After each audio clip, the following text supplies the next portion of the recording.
Imaginez, nous sommes le 16 mars 2023, précisément 3 ans après cette date aujourd'hui. Et que s'est-il passé durant ces 3 ans? Eh bien, la nature a placé devant nous une toute petite bestiole qui s'appelle Covid-19, que l'on a appelée Covid-19. Et cette toute petite bestiole minuscule, ce petit virus, a été le vrai catalyseur de la transformation en fait, de notre monde qui était à bout de souffle, qui était complètement en fin de vie. Et quand on regarde bien tous les 550 ans dans l'histoire de l'humanité, eh bien, il y a un changement de cycle. Un changement de cycle qui s'accompagne de changements de paradigme et de grandes ruptures également. Alors, pour la première fois dans l'histoire de l'humanité, nous avons mis en place un nouveau paradigme, un nouveau cycle avec beaucoup de lucidité. Cette lucidité est très chère à Michel Serres, parce que nous ne sommes pas en crise. Nous sommes dans une véritable mutation, dans une vraie transformation. Et le fait de bâtir aujourd'hui un monde en conscience collective et individuelle fait que nous allons probablement réaliser ce que l'on appelle ce saut quantique, un saut quantique qui va passer sur un autre état de conscience, peut-être spirituel d'ailleurs, sans rentrer dans aucun dogme et aucun aspect euh, ésotérique du tout, mais nous allons rentrer dans un monde qui va prendre beaucoup plus de conscience.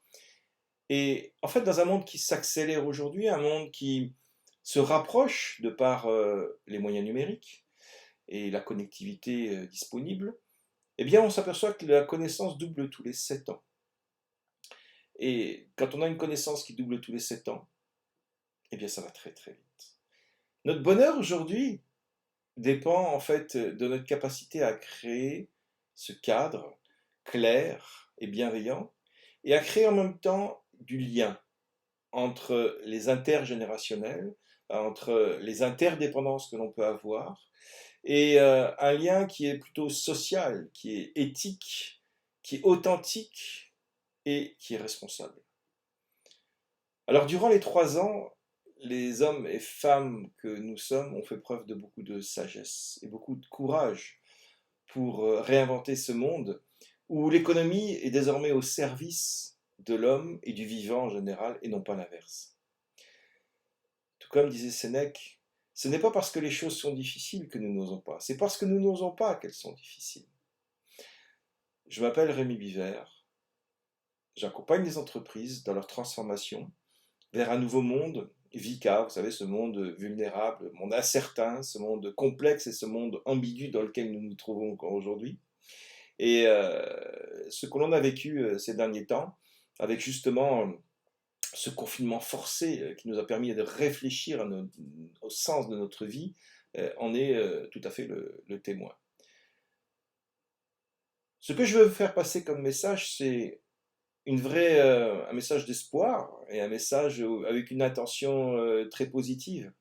Parce que je pense on a aujourd'hui la nécessité de repenser en fait collectivement nos systèmes obsolètes, complètement dépassés, qui ont fait leur temps, mais qui aujourd'hui sont plus du tout d'actualité. Nos systèmes politiques, nos systèmes éducatifs, notre système organisationnel, financier, économique, environnemental, nos institutions d'une façon générale, notre système technologique, et puis surtout identitaire. Parce qu'aujourd'hui, on ne veut plus réussir dans la vie, mais on veut réussir notre vie, ce qui n'a absolument rien à voir. Je crois foncièrement en nous, en l'homme, et la femme, bien évidemment, qui va faire preuve de beaucoup de conscience. Un homme et une femme responsables. Et vous savez, dans la vie, il y a tous ceux qui voient les choses telles qu'elles sont et qui se demandent pourquoi.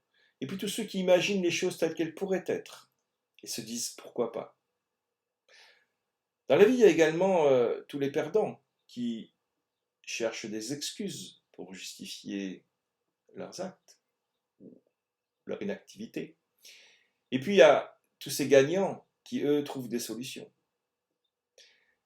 Et vous, dans quelle catégorie êtes-vous?